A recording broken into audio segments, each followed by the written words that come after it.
안녕하세요. 임플란트 치과 박경입니다. 이번 시간에는 구강 내에서 임플란트에 작용하는 회전력에 대해서 말씀드리겠습니다.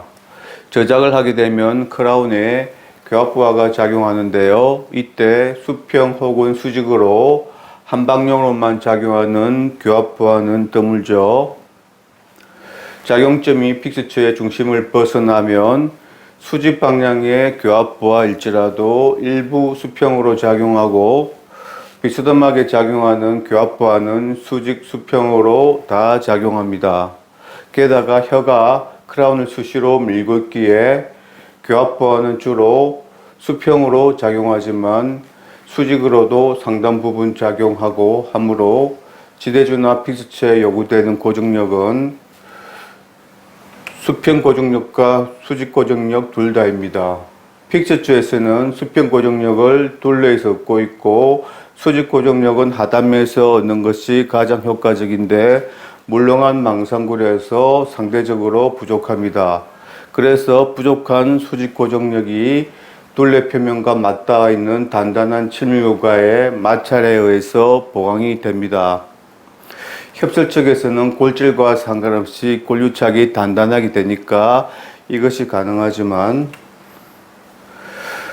근원심으로는 대부분 일부 구간에서 골유착이 약하게 됩니다. 그나마 인접치와의 큰 택에 일부 의지하고 있지만 수평 고정력이 협설 측에 비해서 약한 편이고 따라서 수직 고정력도 약합니다.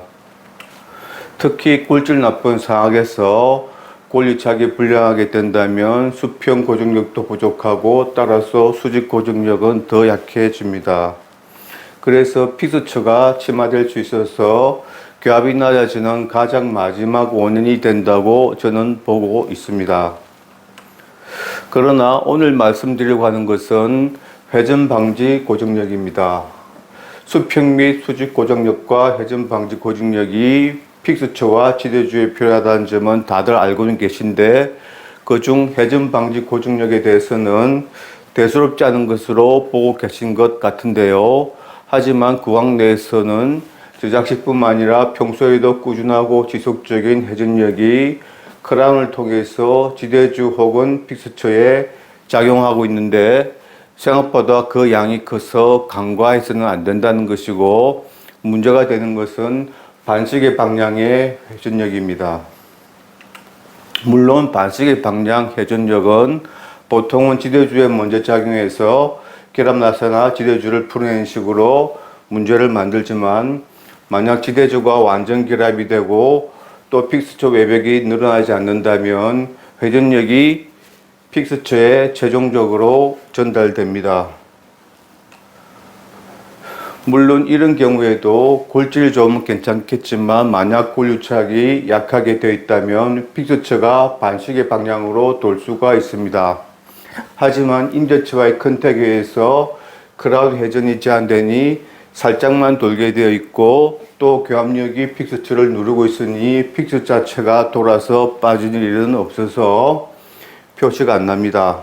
하지만 나중에 고정력 부족과 고롭수로 인해서 픽스처가 많이 흔들리게 되면 그때는 픽스처가 돌아서 빠집니다. 따라서 이 고정력 부족에는 회전 방지 고정력의 부족함도 분명히 포함되어 있는 것입니다. 한편으로 1층에서는 반시계 방향의 회전력이 항상 픽스처에 전달됩니다. 그래서 픽스처가 흔들리면 돌아서 빠지는 것은 조립형과 마찬가지인데 식립시에는 조립형보다 불리합니다. 왜냐하면 심자마자 잇몸 위로 돌출되니 아무리 조심을 한다고 해도 어쩔 수 없이 부하를 받게 되어 조립형보다 유착 실패가 더 되는 것이죠.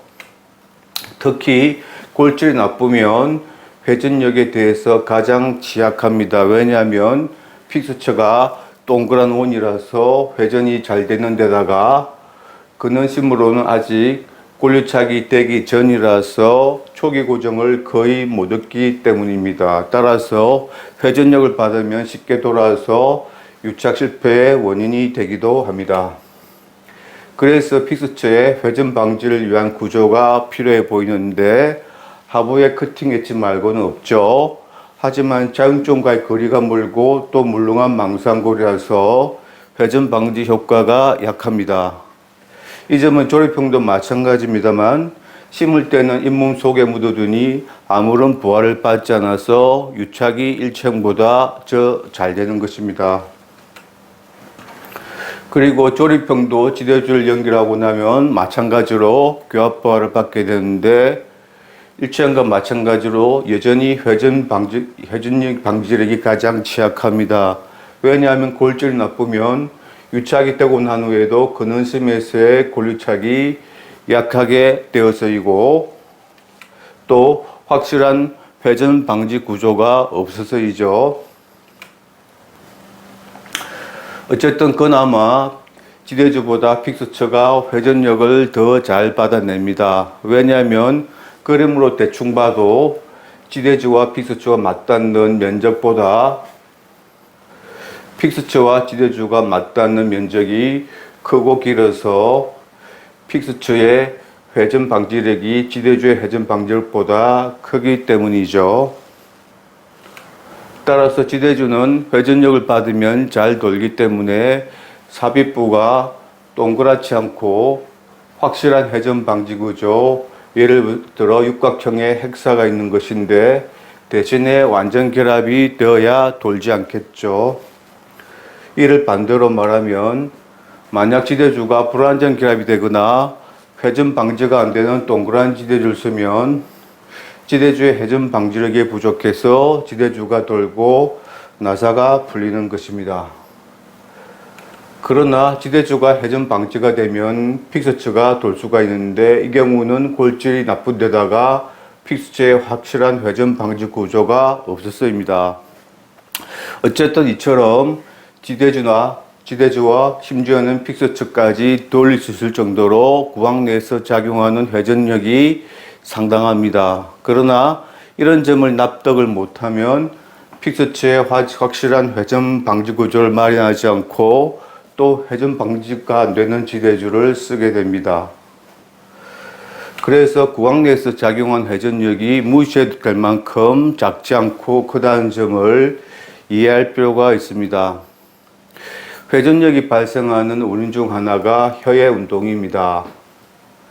저작시뿐만 아니라 평소에도 혀는 꾸준히 움직이면서 치아를 비스듬하게 밀거나 마찰을 하면 쌍방향으로 회전력이 발생합니다. 문제가 되는 것은 반시계 방향의 회전력인데 나사를 푸는 작용을 하기 때문이죠. 물론 칫솔질에서도 회전력이 발생하지만 하루에 3번, 3분 동안 이를 닦아도 10분에 불과하죠. 하지만 혀는 하루에 최소 10시간 동안은 작용합니다. 그래서 그 총량이 결코 작지 않고 크다고 봅니다. 그러나 선뜻 동의하기 힘드실 것 같아서 예를 들어 보겠습니다. 외부 결합 조립형 HF를 초기 고정이 좋은 관계로 지대주를 결합한 상태로 식립을 끝냈습니다. 지대주 길이는 5mm, 5와 7mm 두 종류가 있는데 5mm는 결합 요소인 유비와 길이가 일치해서 딱 맞고 7mm는 유비가 지대주 속으로 2mm만큼 들어가 있습니다. 대합추와 충분한 거리가 있어야 골유착이 유리하므로 길이가 짧은 5mm를 결합했고 잇몸 밖으로 5mm만큼 돌출된 상태로 골유착을 기다리는데 한 달 후 체크 시에 보니 유비가 다 풀려서 지대주까지 분리되어 통째로 부실된 상태로 내보냈습니다. 그런데 픽스처는 흔들림 없이 멀쩡합니다. 유비는 픽스처와 나사 결합이 되어 있으니까 돌려야만 빠지게 되어 있는데 지대 속에 삽입되어 있어서 옆으로는 혀가 닿지도 못해서 돌릴 수가 없습니다. 또 지대주도 픽스처와 맞물려서 회전이 안 되게끔 되어 있습니다. 그리고 픽스처마저도 협설적으로 단면이 있어서 혀로 돌려지지가 않습니다. 따라서 만약 이분이 이쪽으로 심하게 씹었다든가 혹은 혀로 지대주를 심하게 밀거나 돌려서 이렇게 됐다면 픽스처도 같이 돌아서 빠지거나 아니면 최소한 흔들려야지 지대주만 빠질 이유가 없습니다. 하지만 이와 비슷한 경우가 종종 있어서 낯설지는 않죠.